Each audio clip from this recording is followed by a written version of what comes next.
अब आइए सीधे सीधे एक अच्छे और सच्चे और बड़े मुकर्रिर से आपकी मुलाकात कराऊं। उनसे पहले नाते पाक के चंद शेर, जो कि पढ़ने का मूड नहीं है, लेकिन मैं ये सोच के नहीं पढ़ रहा हूं कि मेरी निगाहों के सामने कितना मजमा है। बस ये देख रहा हूं कि स्टेज पर हमारे असतज़ा है। चंद शेर बतौर इस्लाह के मैं सुनाना चाह रहा हूं ताकि दुआएं मिल जाए। कारी बशीर साहब तशरीफ रखते हैं और दिगर तमाम असतज़ा, मौलाना अब्दुल वहीद साहब भी तशरीफ रखते हैं। तमाम लोगों की तवज्जो चाहता हूं। एक मतला सुनिए, क्या दिलों को टच किया है। अगर कर जाए नात में शायरी बनती कैसे है, ये देखे थोड़ा सा। देखे मेरे दोस्तों के कोई जिब्राइल आए करे चाक मेरा सीना। इस शेर पर अगर कोई मुझसे ये कह दे कि मुजाहिद हबीबी साहब ये शेर मुझे तुम इनायत कर दो और नीतीश कुमार की गड्डी जो है तो ये कुर्सियां तुम्हें मैं इनायत करता हूं, तो मैं सीएम के ओहदे को भी लात मार दूंगा। ये शायरी फनकार फन्नी एतबार से देखे फिर समझ में आएगा आपको। शेर देखे मेरे दोस्तों कि कोई जिब्राइल आए करे चाक मेरा सीना, जहां दिल धड़क रहा है वहां टाक दे मदीना। जहां दिल धड़क रहा है वहां टाक दे मदीना। और चार मिसरे सुन लीजिए हजरत आप के जन्नते अदन के जीने की तरफ जाता है, जन्नते अदन के जीने की तरफ जाता है, मेरे आका के सफीने की तरफ जाता है। जन्नते अदन के जीने की तरफ जाता है, मेरे आका के सफीने की तरफ जाता है। हाजियों दिल की तसल्ली के लिए बतला दो कौन सा रास्ता मदीने की तरफ जाता है। हाजियों दिल की तसल्ली के लिए बतला दो कौन सा रास्ता मदीने की तरफ जाता है। आखिरी शेर समाप्त कर लीजिए मेरे दोस्तों कि बहरे अनवारे अकीदत में उतर जाता है दिल, बहरे अनवारे अकीदत में उतर जाता है दिल, वक्त रो रो के दुआओं में बसर होता है। अरे किस्मतें नाक रगड़ती है दरे अक़दस पर, तब कहीं जाके मदीने का सफर होता है। किस्मतें नाक रगड़ती है दरे अक़दस पर, तब कहीं जाके मदीने का सफर होता है। मैं बड़े अदब के साथ खतीब दीशान दी सलाहियत हर दिल अजीज जनाब हजरत मौलाना अब्दुल वहीद साहब दामत बरकातुहुल आलिया से गुजारिश कर रहा हूं कि हजरत तशरीफ लाए और अपनी ईमानी इरफानी हक्कानी तकरीर से खाबिदा कौम को बेदार करे, साहिबा खाना बदोशों के हवाले कर दे, ये घना पेड़ परिंदों के हवाले कर दे। अरे ठंडे मौसम में भी सड़ जाता है बासी खाना, अरे बच गया है तो गरीबों के हवाले कर दे। अस्सलामु अलैकुम व रहमतुल्लाहि व बरकातुहू। अल्हम्दुलिल्लाहि रब्बिल आलमीन वस्सलातु वस्सलामु अला रसूलिहिल करीम, अम्मा बाद। वक़ाल अल्लाहु तआला फ़ी किताबिहिल करीम, अऊज़ु बिल्लाहि मिनश शैतानिर रजीम, बिस्मिल्लाहिर रहमानिर रहीम। मसलुल लज़ीना युनफ़िक़ूना अम्वालहुम फ़ी सबीलिल्लाहि कमसलि हब्बतिन अंबतत सबअ सनाबिल फ़ी कुल्लि सुंबुलतिन मिअतु हब्बह, वल्लाहु युज़ाइफ़ु लिमन यशाअु वल्लाहु वासिउन अलीम। अल्लाहुम्मा सल्लि अला मुहम्मदिन व अला आलि मुहम्मदिन व बारिक व सल्लिम व बारक व सल्लम तस्लीमन कसीरन कसीरा। हर इब्तिदा से पहले हर इंतहा के बाद ज़ाते नबी बुलंद है ज़ाते खुदा के बाद। दुनिया में एहतराम के काबिल हैं जितने लोग, मैं सबको मानता हूँ मगर मुस्तफ़ा के बाद। ये अहले इल्म का मजमा है। बिलखुसूस स्टेज पे इस जलसे की जो सदारत फरमा रहे हैं वो इस इलाके की बहुत मायनाज शख्सियत है। अल्लाह उनको सलामत रखे। उनके अलावा नाज़िम जलसा मैं नहीं समझता हूँ कि शायद इतना छोटा मजमा उनको जिंदगी में कभी मिला होगा, लेकिन उनके हौसले को सलाम है कि इतना छोटा मजमा पाके भी बिल्कुल उसी अंदाज में बात कर रहे हैं जिस अंदाज में उन्हें देखा या सुना गया।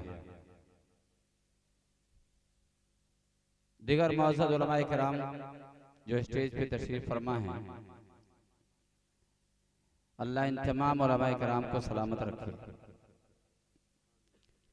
ड्यूलिया के लोगों को मेरे ख्याल से मौलवियों से तबीयत ऊब गई, क्योंकि अगर ये टोपी वाले लोग ना होते तो हमको नहीं लगता कि ये जलसा हो पाता। पता नहीं ये लोग बिना इनवाइटेशन के जलसों में भी नहीं जाएंगे। शादी हो, किसी का पर्सनल मसला हो तो खुदा के बंदो उसमें तुमको फर्दन फर्दन कहा जाए, लेकिन बात जब ईमानियात की हो, बात जब इस्लामियात की हो, बात जब दीनियात की हो, बात जब मोहम्मद रसूल की हो, बात जब इश्क रसूल की हो, बात जब मोहब्बत रसूल की हो, बात जब उलमाए दीन मतीन की हो, बात जब अहले दीन की हो, तो तुम्हें कम से कम अपनी अनानियत से नीचे उतर के आना चाहिए था।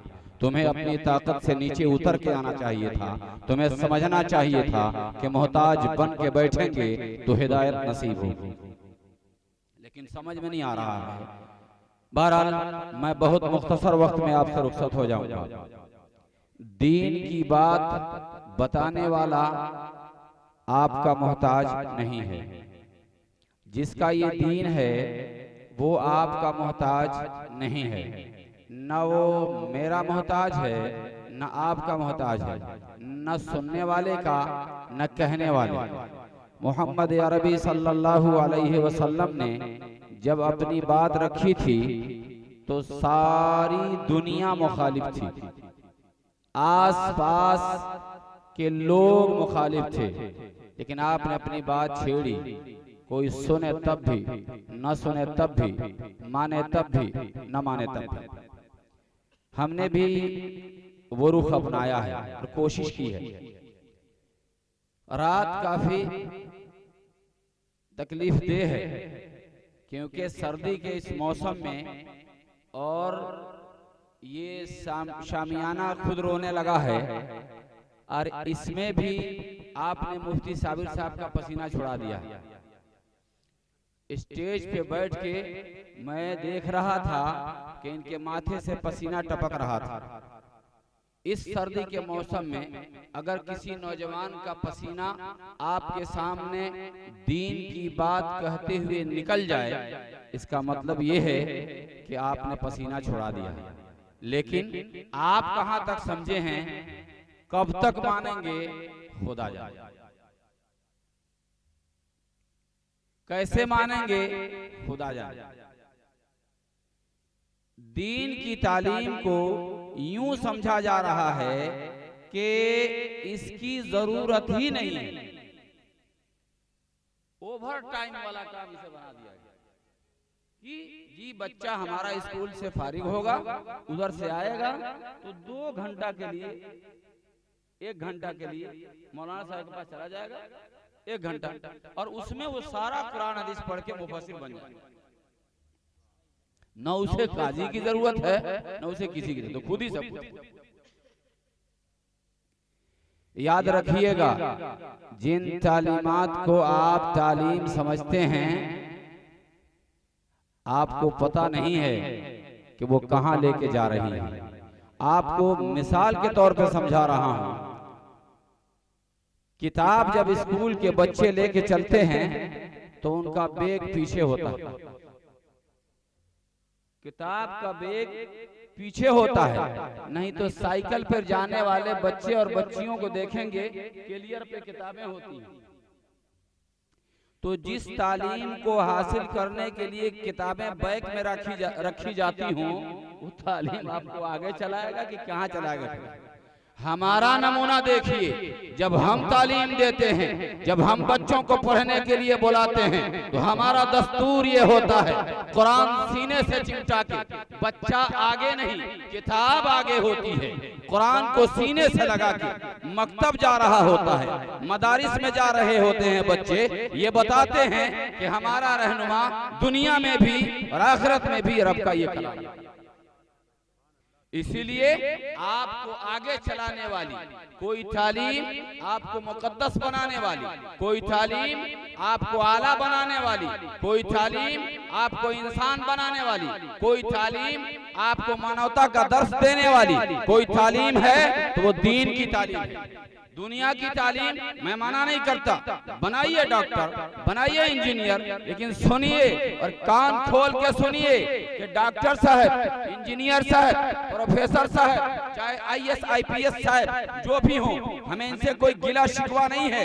ये सारी तालीम वक्त की जरूरत है, हमारी आपकी सबकी जरूरत है। हम किसी तालीम के मुखालिफ नहीं हैं, लेकिन अपने बच्चों को बुनियादी तालीम, दीन की तालीम दीजिए, अपनी बच्चियों को बुनियादी तालीम, दीन की तालीम दीजिए, वरना अंजाम इतना खतरनाक होगा कि आपका जनाजा मौलवी नहीं मस्तान पढ़ाएगा। एक जनाजा रखा हुआ, लोग इंतजार कर रहे थे कि कोई आ जाए जनाजा पढ़ा दे। इत्तेफाक से एक मस्तान उधर से गुजरा, जबरन कहरन पकड़ के उसको लोग आगे बढ़ा दिए, चलिए नमाज पढ़ाइए। दाढ़ी थी, समझा यही हजरत पढ़ा देंगे, मैं नहीं पढ़ाता, पढ़ाओ। वो 1.5 घंटा जनाजा पढ़ाया, 1.5 घंटा के जनाजा में आधा लोग जाके बैठ गया, आधा लोग पीछे झेलता रहा। जब सलाम फेरा तो पूछा गया, इतना लंबा जनाजा तो आज तक नहीं पढ़ा था, मस्तान साहब ये क्या पढ़ा रहे थे? कहा एक आदमी था, तुम जितना लोग खड़ा थे सबका पढ़ाया। तो जब अपने बच्चों को नहीं पढ़ाएंगे तो आपका जनाजा मस्तान पढ़ाएंगे, 1.5 घंटा में वो क्या पढ़ेंगे वो जाने, उनका काम जाने।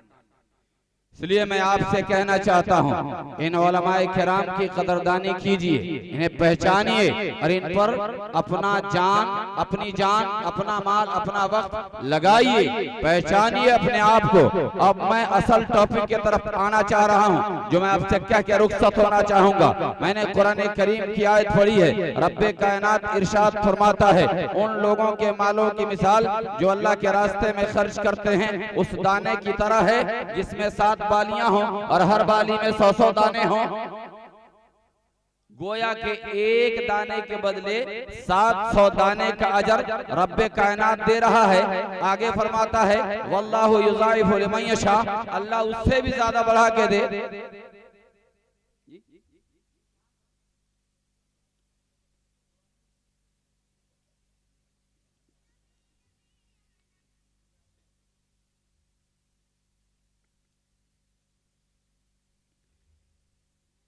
वल्लाहु युज़ाइफु लिमन यशा वल्लाहु वासिउन अलीम। अल्लाह बड़ा फयाज है और खूब जानने वाला है। एक जगह रब्बे कायनात इरशाद फरमाता है, वल्लज़ीना युनफिकूना बिल्लैलि वन्नहारि सिर्रन व अलानियतन फलहुम अजरुहुम इंद रब्बिहिम वला खौफुन अलैहिम वला हुम यहज़नून। जो लोग अपना माल अल्लाह के रास्ते में खर्च करते हैं, दिन के उजाले में, रात के अंधेरे में, दिन के उजाले में, रात के अंधेरे में, छुपा के भी, दिखा के भी, खुल के भी और लोगों के से छुपा के भी और खुल के भी, एलानिया भी और छुपा के भी देते हैं,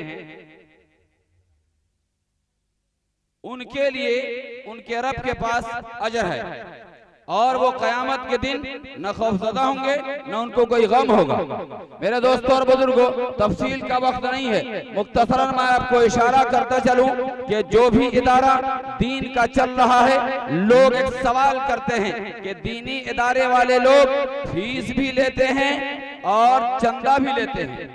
मैं कहता हूं कि फीस अगर मुनासिब है, जिसमें खर्चा चल जाता है, तो उन्हें चंदा नहीं करना चाहिए। लेकिन अगर फीस मुनासिब नहीं है, जिसमें गुजारा नहीं हो पाता, जैसे हमने भी फीस लेना है, मैं भी मदरसा चलाता हूं, मैं 1000 रुपया फीस रखा हूं उन लोगों के लिए जो ज़कात का माल नहीं खा सकते।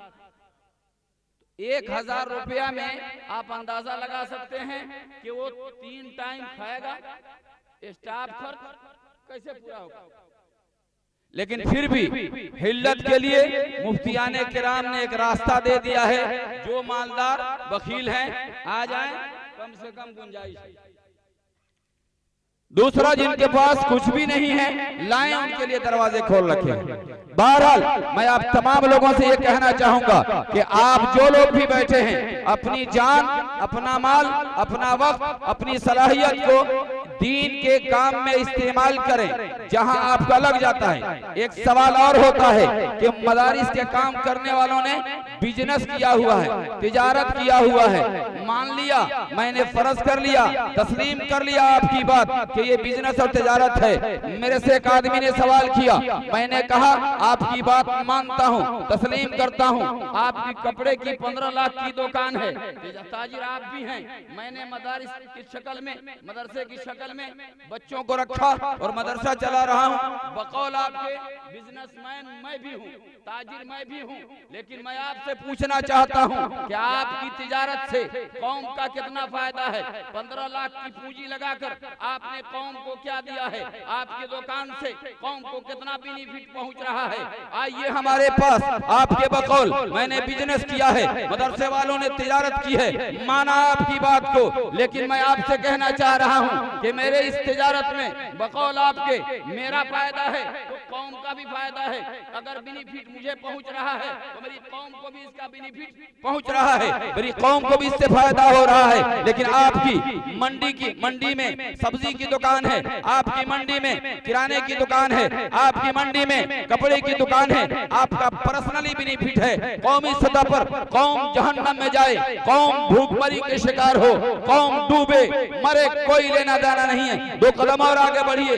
पढ़े लिखे तबकों पे मेरी नजर है, जो अपने आप को डॉक्टर साहब, इंजीनियर साहब कहते हैं, इनसे मैं कहना चाहता हूं कि तालीम तो अच्छी चीज है, एजुकेशन होना चाहिए, बहुत अच्छी बात है, हर तरफ इसकी हवा चल रही है कि कौम को एजुकेटेड बनाना है, बच्चों को एजुकेशन देना है, अच्छी बात है, लेकिन वो कौन सी तालीम जहां हासिल करके मुकम्मल करने के बाद मानवता दम तोड़ दे, इंसानियत मर जाए, मिट जाए, सीनों में किसी का गम न हो, किसी के दुख से दुखी न होता हो, किसी के गम से गमगीन न होता हो, मरीज डॉक्टर के क्लिनिक में तड़प तड़प के मर जाए और उसको इलाज कराने के लिए जब तक कंपाउंडर के पास फीस जमा नहीं हो, डॉक्टर उस मरीज को हाथ न लगाए। मैं समझता हूँ ये तालीम इंसान को इंसान नहीं, पैसे का मशीन बना रही है। अगर ये तालीम आपको इसलिए ये इल्म दिया जा रहा है कि आप पैसा जितना जमा कर सकते हो कर लें, जमीन जितनी खरीद सकते हो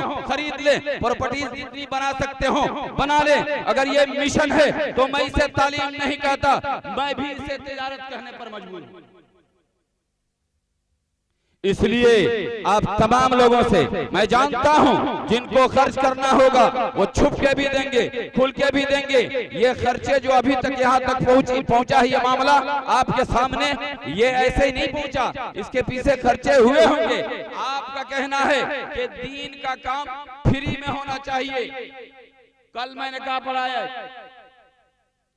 200 रुपया दे रहा है, हुमचा के 200 रुपया दे रहा है, ऐसे लग रहा है जैसे 2 लाख रुपया दे रहा है। कह रहा है खुशी का दान महाकल्याण। हमने कहा 200 मेरे से भी ले ले, मौलवी का दान महाकल्याण। खुदा के बंदो, कहा है मौलाना साहब ये आप लोग भी ले लीजिएगा, दीन बेच रहे हैं। मैंने कहा नहीं, हम तुम जैसे लोगों का जमीन बेच रहे हैं। बेहिसो भीख मांग के टेंट लगाएगा, बेटी की शादी करेगा। और अभी मुफ्ती साहब ने कहा, उस टॉपिक को छेड़ना नहीं चाहता, कि बगैर नाच के शादी नहीं होती। इन औरतों से पूछो, इनके दरवाजों पर अगर मदारिस के मुहस्सिलीन चले जाएं, मदारिस के तलबा चले जाएं, सुबह से लेके 11:30 बजे तक 12 बजे तक बच्चे घूमते हैं। किसी मुसलमान के बच्चे को तौफीक नहीं होती, किसी मुसलमान के घराने को तौफीक नहीं होती। अरे किसी का बच्चा है तुम्हारे सामने आया है, दरवाजे पे आया है, कम से कम खिला तो दो, पिला तो दो। ये फिक्र नहीं होती, इसकी तौफीक नहीं होती, उल्टा उस पे उंगली उठाना, उस पे तनकीद करना। सुनो हमारी बात, कान खोल के सुनो। मैं जानता हूँ मेरी बात तुम्हारे दिल को बुरी लग जाएगी। सुनो, अगर ये नहीं होते तो तुम्हारे बच्चे हलाली नहीं होते, अगर ये नहीं होते तो तुम्हारे जनाजे नहीं पढ़े जाते।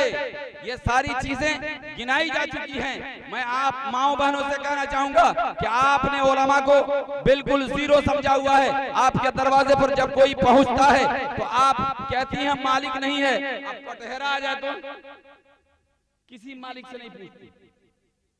इसलिए अपनी जान अपने माल को अमानत समझो। अल्लाह ने दिया है, इन्नल्लाह हश्तरा मिनल मुमिनीन, अल्लाह ने मुसलमानों से उनके जान माल को जन्नत के बदले खरीद लिया है। अगर जन्नत चाहिए तो जान तुम्हारी मर्जी से इस्तेमाल नहीं होगा। अगर जन्नत चाहिए तो तुम्हारे माल का तुम्हारी मर्जी से इस्तेमाल नहीं होगा। अगर जन्नत चाहिए तो तुम्हारी आंखों का इस्तेमाल तुम्हारी मर्जी से नहीं होगा। अगर जन्नत चाहिए तो तुम्हारी सलाहियत का इस्तेमाल तुम्हारी मर्जी से नहीं होगा। इसलिए इन जान माल और वक्त का इस्तेमाल अल्लाह के रास्ते में करें, अल्लाह के बंदों पर, अल्लाह की मखलूक पर करें। अपने बच्चों को दीनदार बनाएं, जिनको अल्लाह ने माल दिया है वो खर्च करें, और जिनको अल्लाह ने माल दिया है, सलाहियत दिया है, लगाएं। स्कूल में पढ़ाने वाले लोग जो सिस्टम बनाते हैं उस सिस्टम को आप फॉलो करते हैं। कपड़ा जैसा चाहिए रखते हैं, आप उसे इस्तेमाल करते हैं, खरीदते हैं, और जब स्कूल भेजते हैं। अभी गरीब आदमी मिला, मुझे कह रहा मैं गरीब आदमी हूँ, लेकिन बच्चा को कहाँ भेज रहा है? स्कूल में। कितना का महीना देता है? तो 1200। एक बच्चा को 1200 का महीना देके स्कूल भेज रहा है, लेकिन इमाम को तनख्वाह देनी हो तो 50 रुपया का महीना देने में पसीना छूट जाता है। ये बेदीनी है, ये बेगैरती है, ये बेहिसी है। अगर दीन की अहमियत होती तो फिर दीनदारों पे खर्च होता। अल्लाह ताला आपको हमको समझ नसीब फरमाए। खर्च तो हम कर रहे हैं, लेकिन खर्च करने का अंदाज बदला हुआ है। कहाँ करना है, कहाँ नहीं करना है। अभी हमारे इस मजमे से कह दें कि 5000 रुपया इस इदारे को दिया जाए तो कोई देने को तैयार है? जी। कौन तैयार है? कहिए जो बैठा है वो भी उठ के चला जाए। इंशाअल्लाह आएंगे।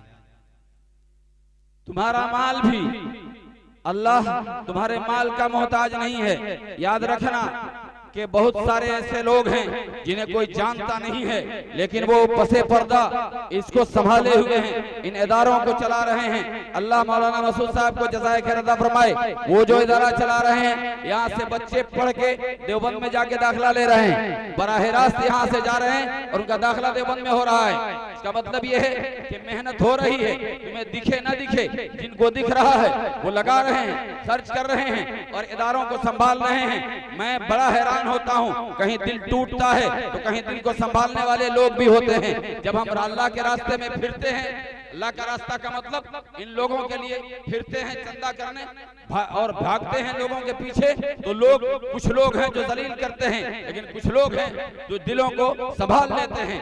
मैं एक बस्ती में गया और मैंने देखा कि लोग बड़े बेदिल हैं, लोग बिल्कुल ज़हन नहीं देते, लेकिन एक शख्स आया और मिला, घर लेके गया, बैठाया, कहा क्या जरूरत है? मैंने कहा मैं एक नियत के साथ आया हूँ कि एक मदरसे की जमीन ले रहा हूँ, एक धूर की कीमत लेने के लिए इस बस्ती में आया हूँ। पूरी बस्ती का चक्कर लगा लिया, नहीं मिला। कहा कितना बनता? मैंने कहा 40,000। उसने 40,000 रुपए कैश निकाले मुझे दे दिए। का मतलब ये हुआ कि आज भी उम्मत बाज नहीं है, आज भी उम्मत के अंदर यह हौसला मौजूद है। ये अलग बात है कि आपको लगे सही है गलत है, क्या जाने, आपका दिल जैसे करे करें आप, लेकिन आपको अगर बहकाया जा रहा है, दीन से मोड़ा जा रहा है और आपको लग रहा है कि गलत खर्च हो रहा है, तहकीक कीजिए, आपकी जिम्मेदारी है। लेकिन दीन के काम करने वालों को हकीर न समझिए, इनको तहकीराना नजर से न देखिए, इन पे खर्चा कीजिए न कीजिए, लेकिन इनको तंज की नजर से न देखिए। अल्लाह ताला आपको इसका बदल दे और अल्लाह आपको मोहब्बत की नजर से इन्हें देखने की तौफीक नसीब फरमाए। आज नहीं तो कल सही इसका नतीजा आप और हम देखेंगे। मेरे दोस्तों और बुजुर्गों, दीन की जब बारी आई, मोहम्मद अरबी सल्लल्लाहु अलैहि वसल्लम ने एक आवाज लगाई। अबू बकर ने सारा माल के कदमों में डाल दिया, उमर ने आधा माल के कदमों में डाल दिया, जिस सहाबी से जितना बन सका कदमों में लाके डाल दिया। एक मजदूर आया, मजदूरी करके, या रसूल अल्लाह मेरे पास कुछ नहीं था। कहा फिर क्या हुआ? कहा मैंने रात भर मजदूरी की है और जो मजदूरी मुझे मिली है आपके इशारों पे लाके कुर्बान कर दिया है। मेरे दोस्तों और बुजुर्गों, उनको दीन की अहमियत का पता था, इसलिए अपनी जान, अपना माल, अपनी वक्त, अपनी सलाहियत को सब कुछ दीन पे लगा देते थे। नतीजा ये होता था कि उनके बाद जो नस्लें तैयार होती थी वो बुज़दिल नहीं बहादुर होती थी। उनके बाद जो नस्लें तैयार होती थी वो दयानतदार ईमानदार हुआ करती थी। और नतीजा ये हुआ कि उनकी 7 नस्लों तक दीन उसी आबोताब के साथ जिंदा रहा। जब से इस कौम के अंदर बुखल आया, बेहिसी आई, बेगैरती आई, इस कौम से बेदीनी दिखने लगी और इस कौम से दीनदारी खत्म होती नजर आई। अगर आप चाहते हैं कि आपका ईमान और आबरू महफूज हो तो अपने दीनी इदारों को जो जहां जिस शक्ल में चल रहे हैं उसे संभालने और चलाने की कोशिश कीजिएगा और जिससे जितना बन सके उसे आबाद करने की कोशिश करेंगे इंशाअल्लाह। सामने जो मजमा बैठा है सब तलबा का मजमा है। ये तो खुद खाने वाले लोग। हजरत एक मिनट में माजरत के साथ, हाफिज असगर अली साहब ने ये कहा है कि मैं मदरसे के लिए चंदा नहीं मांग रहा हूँ क्योंकि मैं फीस से चलाता हूँ और जो कम पड़ जाता है मैं ट्यूशन पढ़ा के मैं उसकी भरपाई कर लेता हूँ। लेकिन हम ये जलसा 2 बच्चे मिलके किए हैं। हाफिज असगर साहब की उम्र देखिए बच्चे ही की है और एक लड़का बिल्कुल वाहिद अंसारी है वो बच्चे ने मिलके किया है। इन्होंने कहा कि 10,000 रुपया भी अगर हमें हो जाता है तो हमारे पिंडाल और तिरपाल और माइक वाले का हमें खर्चात और मेहमानों का खर्च पूरा कर सके माशाअल्लाह। और इसमें हिस्सा अगर मेरी माँ बहनें भी लेना चाहती हैं तो बहनें भी इंशाल्लाह अपना मार्फत भेजवा सकती हैं जो मास्टर नौशाद साहब के यहाँ सुन रही हैं। इंशाल्लाह बढ़ चढ़ के हिस्सा ले 10,000 रुपया कोई माना नहीं रखता, कोई माना नहीं रखता है। ये कोई बड़ी चीज नहीं है। इस मजमे से एक आदमी को मैं चाहूंगा खड़ा होके बोले कि इंशाअल्लाह मैं 1,000 रुपया इस जलसे को देने को तैयार हूँ। क्या बात है भाई, खड़े हो जाए, दुआ देंगे। एक आदमी कोई शख्स खड़ा हो, 10 आदमी हो जाएगा तो मसला हल हो जाएगा। कोई एक बिस्मिल्लाह करे, अल्लाह अकबर। ले लीजिए खड़ा हुआ है, नाम लिख ले। अगर कैश है तो कैश दे दीजिए, नहीं तो कल दे दीजिएगा। कोशिश मगर कीजिए। बोलिए एक आदमी कोई बिस्मिल्लाह करे, अल्लाह उसको इसका बदल देगा। ये काम मुकम्मल हो जाएगा तो उसको अल्लाह इसका बदल नसीब फरमाएगा। अल्लाह अकबर। अल्लाह जज़ाए खैर अता फरमाए। अल्लाह आपकी रोजी में बरकत अता फरमाए।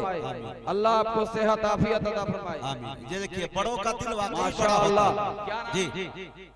शमसुल मास्टर, अल्लाह इनको सेहत आफियत दे, अल्लाह इनकी कमाई में बरकत अता फरमाए। आमीन आमीन। टेलर मास्टर है कि सरकारी मास्टर? सरकारी मास्टर। माशाअल्लाह।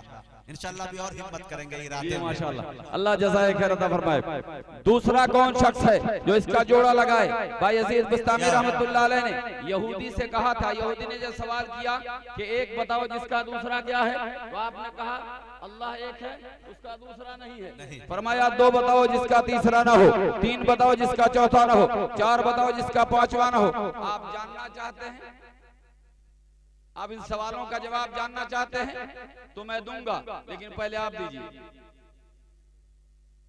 2 बताओ जिसका तीसरा ना हो। आप सवाल का जवाब जानना चाहते हैं तो कोई दूसरा खड़ा हो, मास्टर साहब का जोड़ा लगा दे, मैं दूसरे सवाल का जवाब देता हूँ। बोलिए कौन बिस्मिल्लाह कर रहा है? दाएं से बाएं से धुन में छुप गए हैं उनसे। धुन रे धुन अपनी धुन, पराई धुनी का पाप न पुन, अपनी रूई में 4 बनौले पहले उनको चुन। ये धुन अब इतना तेजी से बढ़ रहा है हमारा जाना भी मुश्किल हो जाएगा। इसलिए इस मजमे से कोई एक और खड़ा हो जो बोले कि मैं इस नेक काम के लिए 1,000 रुपया देने को तैयार हूँ। कोई एक आदमी बिस्मिल्लाह करे, अल्लाह की जात से उम्मीद है इंशाअल्लाह काम होगा। 300 रुपया आतिश बाबू माशाअल्लाह। हमारा बाकी हो, बेजौक जहाँ पर सहबा हो, बेजौक जहाँ पर साकी हो। इस हाल में हम दीवानों से तुम कहते हो खामोश रहो, जब अहले खिरत की बातों पर कुछ जाहिल शोर मचाते हो, जब अहले खिरत की बातों पर कुछ जाहिल शोर मचाते हो, जब बुलबुल हो तस्वीरें चमन और कौए गीत सुनाते हो। मेरी तरफ से माशाअल्लाह, अल्लाह जज़ाए खैर अता फरमाए। ये हजरत मौलाना मुजाहिद हसनैन हबीबी साहब की तरफ से 500 रुपया आया। ये 2000 मुकम्मल हो गया।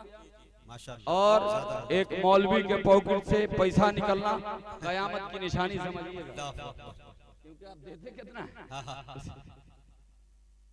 जब अहले खिरत की बातों पर कुछ जाहिल शोर मचाते हों, जब बुलबुल हो तस्वीर चमन और कौवे गीत सुनाते हों, जब चिड़ियों के इन घोंसलों में कुछ सांप उतारे जाते हों, जब माली अपने गुलशन में खुद हाथ से आग लगाते हों, इस हाल में हम दीवानों से तुम कहते हो खामोश रहो। जब शाह के एक इशारों पर अपनों में न्याज़ें बढ़ती हों, जब आंखें गुर्बत मारों की हसरत का नजारा करती हों, जब आंखें गुर्बत मारों की हसरत का नजारा करती हों, जब कलमे जाबिर जालिम की अजमत का कसीदा लिखती हों, जब हक की बातें कहने पर इंसान की जबानें कटती हों, इस हाल में हम दीवानों से तुम कहते हो खामोश रहो। जब मिस्र के इन बाजारों में कनान को बेचा जाता हो, जब हिर्स व हवस की मंडी में ईमान को बेचा जाता हो, जब सौम सलात के पर्दे में कुरान को बेचा जाता हो, यज़दान को बेचा जाता हो, इंसान को बेचा जाता हो, इस हाल में हम दीवानों से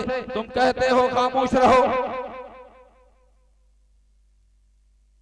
जब काबे वालों को गिरजा के नजारे भाते हों, जिस दौर में काबे वालों को गिरजा के नजारे भाते हों, जिस दौर में काबे वालों को गिरजा के नजारे भाते हों, जिस दौर में मशरिक वाले भी मगरिब के तराने गाते हों, जिस दौर के आलिम होकर भी हक बात कहने से, हक की बात कहने से घबराते हों, इस हाल में हम दीवानों से तुम कहते हो खामोश रहो। मेरे दोस्तों और बुजुर्गों, हमें जो कहना था हमने कह दिया, जहन ने भी साथ न दिया, और जो मेरा कहने का मूड था, मिशन था, मैं कह न सका। बहरहाल जो बातें आपके सामने आई, हमसे कीमती लोग पीछे पड़े हैं, जो लोग बैठे हैं इनसे गुजारिश है कि दिल थाम के बैठिए और उनसे असल बात सुन के रुखसत होइए। आपने जो किया अल्लाह आपको इसका बदल नसीब फरमाए। आगे आपके सामने बेहतरीन निजामत और बेहतरीन खिताबत होने वाली है। मैं अब तमाम लोगों के साथ ये गुजारिश करते हुए रुखसत होऊंगा कि दीन की अहमियत अपने दिलों में बसा कर रुखसत होइए, वरना यही हाल रहा तो आने वाला अंजाम आपका बहुत बुरा होने वाला है, हमारी नस्लों का बहुत बुरा हाल होने वाला है। मैं आपसे गिला नहीं करता, मैं आपको हौसला देकर रुखसत होना चाहता हूँ कि दीन की ये बेहिसी कुछ न कुछ बता रही है कि आने वाला जमाना बुरा जमाना आ रहा है, लेकिन नहीं, हम आपको देते चले एक पैगाम कि इस दौर में भी जहाँ इतनी मायूसी, इतनी बेहिसी देखने को मिल रही है, इसी दौर में भी केरला की धरती से एक खुशनुमा और खुशखबरी सुनने को मिली है कि 500 उलमा वकील बने। जी, मेरी माँ बहनों में जो बच्चे गए हैं यहाँ से, 2 बच्चे, मैं अपनी बहनों से, माओ से गुजारिश करूंगा कि आपसे जो बन पड़े बंद मुट्ठी से उस बच्चे के झोली में डाल दें। 2 बच्चे आपके लिए गए हैं। अल्लाह जज़ाए खैर। जी, अल्लाह हम सबको कहने सुनने से ज्यादा अमल की तौफीक नसीब फरमाए। वमा अलैना इल्लल बलागुल मुबीन। जब दमे वापसी हो या अल्लाह लब पे हो ला इलाहा।